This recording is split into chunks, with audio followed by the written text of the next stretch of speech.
Paschimbanga school service commission WBSSC নিয়োগ কেলেঙ্কারির সাথে সম্পর্কিত একটি গুরুত্বপূর্ণ মামলায় সুপ্রিম কোর্ট সম্প্রতি কিছু গুরুত্বপূর্ণ নির্দেশনা জারি করেছে।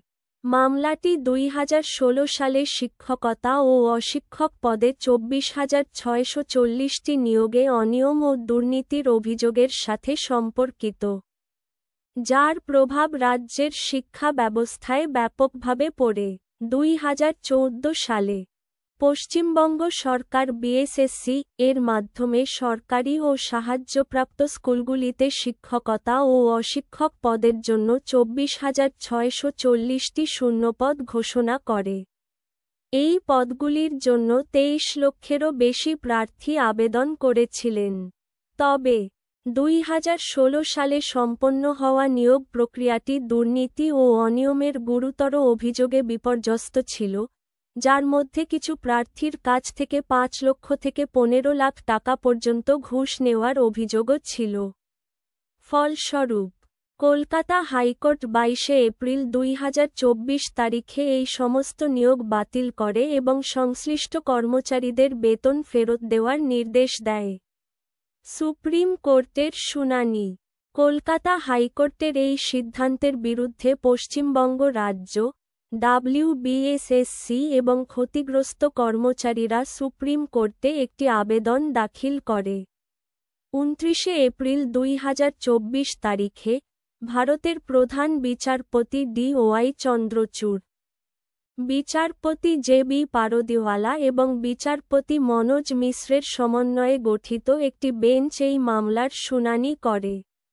ইতিমধ্যে সুপ্রিম কোর্ট রাজ্য সরকার এবং WBSSC-কে জিজ্ঞাসা করেছে যে এই 24,640টি নিয়োগের মধ্যে বৈধ এবং অবৈধ নিয়োগের মধ্যে পার্থক্য করা সম্ভব কিনা, বিশেষ করে যখন ওএমআর শিটগুলি নষ্ট করা হয়েছে।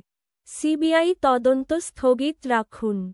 রাজ্য সরকার কর্তৃক অবৈধ নিয়োগের জন্য অতিরিক্ত পদ অনুমোদনের সাথে জড়িত ব্যক্তিদের বিরুদ্ধে সিবিআই তদন্তের নির্দেশ দেওয়া হাইকোর্টের আদেশ স্থগিত করেছে সুপ্রিম কোর্ট। তবে সুপ্রিম কোর্ট নিয়োগ বাতিলের জন্য হাইকোর্টের নির্দেশ তাৎক্ষণিকভাবে স্থগিত করতে অস্বীকৃতি জানিয়েছে এবং আগামী সপ্তাহে বিষয়টির পরবর্তী শুনানির জন্য দিন ধার্য করেছে। রাজ্য সরকারের যুক্তি। রাজ্য সরকার যুক্তি দিয়েছিল যে সিবিআই মাত্র 8,000 নিয়োগে অনিয়ম খুঁজে পেয়েছে, যেখানে হাইকোর্ট পুরো নিয়োগ প্রক্রিয়া বাতিল করে ভুল করেছে। সরকার দাবি করে যে সমস্ত নিয়োগ অবৈধ ছিল না এবং বৈধ নিয়োগ বাতিল করা যেতে পারে। এছাড়াও সরকার আরও যুক্তি দিয়েছিল যে হাইকোর্টের এই আদেশের ফলে রাজ্যের স্কুলগুলিতে শিক্ষকের বিশাল ঘাটতি দেখা দেবে, যা শিক্ষার্থীদের শিক্ষার উপর বিরূপ প্রভাব ফেলবে, বিশেষ করে যখন নতুন শিক্ষাবর্ষ ঘনিয়ে আসবে। আদালতের উদ্বেগ। মামলায় ব্যাপক দুর্নীতি ও অনিয়মের বিষয়ে সুপ্রিম কোর্ট গুরুতর উদ্বেগ প্রকাশ করেছে। প্রধান বিচারপতি DOI চন্দ্রচূড় বলেছেন যে ওএমআর শিট ধ্বংস করা, প্যানেলে না থাকা লোকদের নিয়োগ এবং অন্যান্য অনিয়ম স্পষ্টতই জালিয়াতির দিকে ইঙ্গিত করে।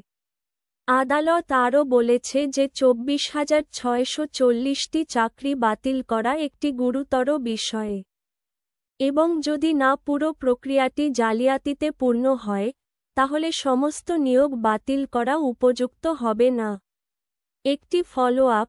সুপ্রিম কোর্ট রাজ্য সরকার এবং নির্দেশ দিয়েছে যে উপলব্ধ তথ্যের ভিত্তিতে কিভাবে বৈধ এবং অবৈধ নিয়োগের মধ্যে পার্থক্য করা যায় এবং জালিয়াতির সুবিধাভোগীদের কিভাবে চিহ্নিত করা যায় তা দেখাতে।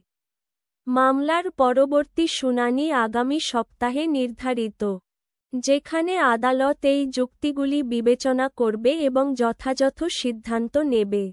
উপসংহার। WBSSC নিয়োগ কেলেঙ্কারি পশ্চিমবঙ্গের শিক্ষা ব্যবস্থায় বিরাজমান দুর্নীতি এবং অনিয়মকে তুলে ধরে।